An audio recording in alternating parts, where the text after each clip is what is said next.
If you're learning AWS, you've probably heard the term availability zone and thought, okay, but what does that actually mean? You are not alone. Most beginners hear words like regions, availability zones, and high availability, and everything just starts sounding super abstract. So in this video, I'm going to explain exactly what an availability zone is, why AWS uses them, and why they matter for reliability, all in simple language, without any technical stress. First, let's clear up one big confusion. An availability zone is not the same thing as a region. Think of a region like a city, let's say London. Now, inside that city, there are multiple availability zones. Each availability zone is a separate, physical data center. It has its own power, its own network, and its own cooling system, but they're still close enough to each other to work together really quickly. That's the basic foundation. So what an availability zone really is a physically separate location inside an AWS region. It's not a different country. It's not a different city. It's still in the same region,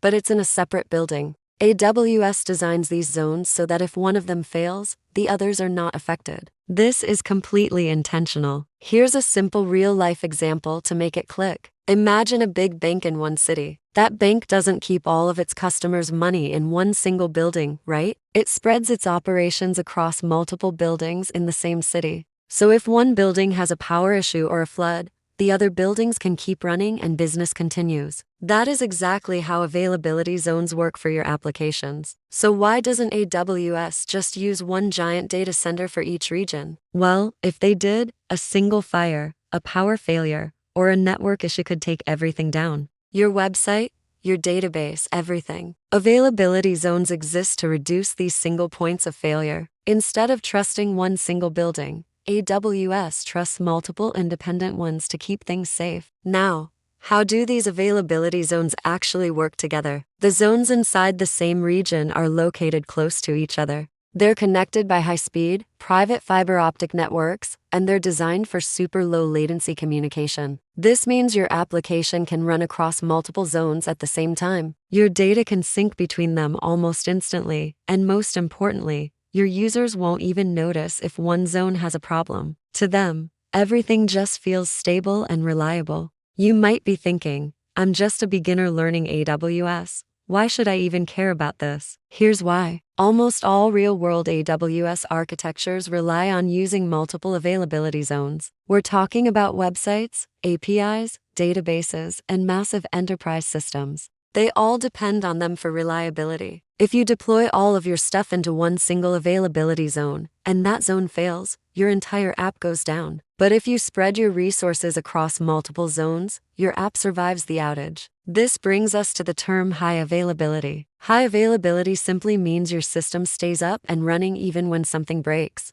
And availability zones are the absolute foundation of high availability in AWS. So when you hear someone say, you need to deploy your application across multiple OSes, this is what they mean. Don't put all your resources in one single place. Let's talk about what beginners usually misunderstand. Common mistakes include thinking an availability zone is just a software concept, like a folder in your account, or just deploying everything into one AS without even realizing it. Remember, availability zones are physical locations, not just settings you can toggle. Once this idea really clicks, AWS architecture starts to make a whole lot more sense. So, do you always need multiple availability zones? Not always. If you're just learning or experimenting, using one availability zone is perfectly fine. But for a production application that your users or business depend on, using multiple availability zones is strongly recommended. The key is to understand the trade-off between cost and reliability, not just blindly copying tutorials.